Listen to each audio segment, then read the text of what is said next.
ugnayan sa pagdadala ng mga maletang may lamang pera kay Bongbong Marcos? Pakitaas ang kamay.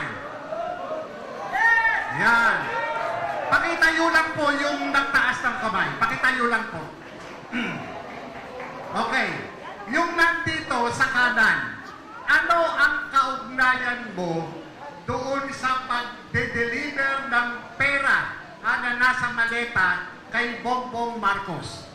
Bale po kasi nung time na yun, sir, May 2022, kami po yung nagdala ng 5 maleta na large from Horizon Homes. Dinala po namin sa Delta Gate hangar sa Pasay City. Isinakay po namin sa Lexus na itim na plate number NFX 888X. At sa kabinakapan po namin ng Hilux na bulletproof din na black, plate number Eco Alpha Foxtrot 7121. At yun po yung dinala nila Sergeant Tube at saka ni Boss Saldi doon sa Ilocos. Doon sa sinasabing dinala mong maleta, natatandaan mo pa ba kung sino-sino ang kasama mo na nagdala nito? Yes sir, ang driver po namin noon ay dati kong kasama na si driver Nelson Paira. At saka yung backup po, si Ronnie Sevilla po. Hindi ko matandaan kung sino po nakaupo dun sa backup. At itong mga kasama mo, mga ano ito?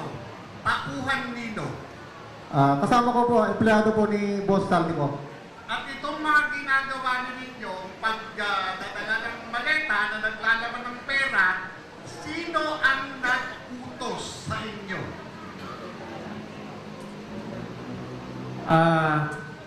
Sir, ako yung kasama ni Kong Saldi na nagdala doon sa Ilocos Norte, sa Paway. Ulitin ko yung tanong ha, sino ang nag-utos sa pagdadala ng maleta? Si Kong Saldi, sir. Yun. Kanino ibibigay ang maleta? Bahay po ni Presidente po yung napuntahan namin. Pero ang nag-receive po ng pera doon ay si Sandro. Pero after nung gabi, nag-dinner po sila ni Kong Saldi with BBM and First Lady po. Nabanggit nyo kanina from Horizon, dinala nyo sa hangar, tama? Yes po, tama sir. Ilang maleta ang dala ninyo? 5 sir, 5. Kung natatandaan ninyo, yung 5 maleta, ano-ano yung mga sizes dito? Isang sizes lang yun, sir. Estimated ng laman nun is 50 million pataas. 50 million? Yes, sir. Okay. Itong 50 million na ito, dinala nyo sa hangar, iniwan nyo sa hangar? No, sir. Nag-flight po kami ni Kong Saldi with air taxi via plane. Naglapag po kami sa Lawag Airport po, sir. Isa na kayo sa aeroplano. Yes, sir. Ibig sabihin, merong billing ito, airway billing. Tama ba? Yes, sir. Nasa inyo yung kopya ng airway billing. Ano po niyan, sir, is si Martin Romualdez po. Ang ng plane namin, sir. Private plane. Pakiulit nga, saan nyo dinala? Sa Lawag City, sir. Nag-flight kami, sir, sa Lawag. Din dinala namin. By boat? By land? By land po, sir. Bali, may sumundo na po sa amin doon ng mga PNP. Uniform personnel, sir. Uniform personnel assigned saan? Assign po ni President Marcos po. Ano ito? Mga PSPG?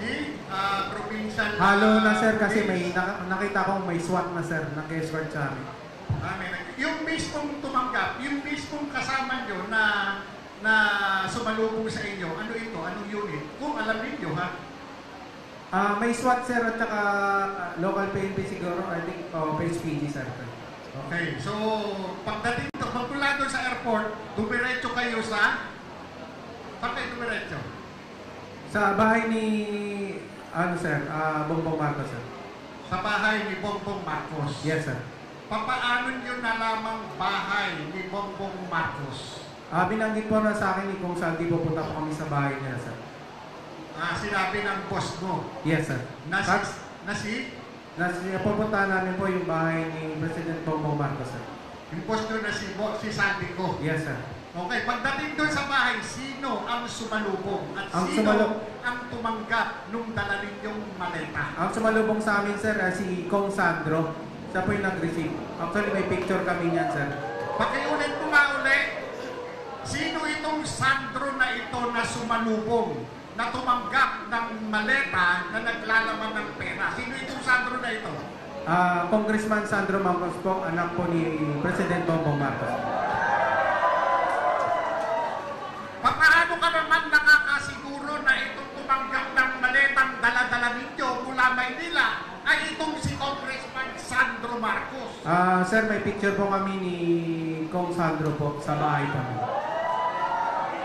Maliban kung sa sinasabi mong delivery, ilang ulit kayong nagdala ng pera Isang beses lang po kami nagdala ng pera sa bahay nila. sa bahay niya sa Ilocos. Yes po, sir. Maliban dun sa Ilocos, saan pa kung meron man? Yun lang po, sir, sa iba-ibang kasama po siguro yung kapitsigil, sir.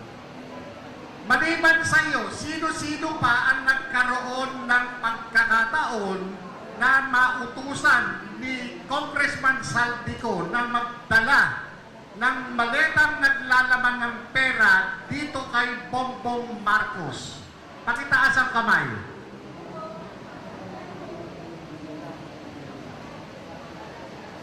Wala. Wala na?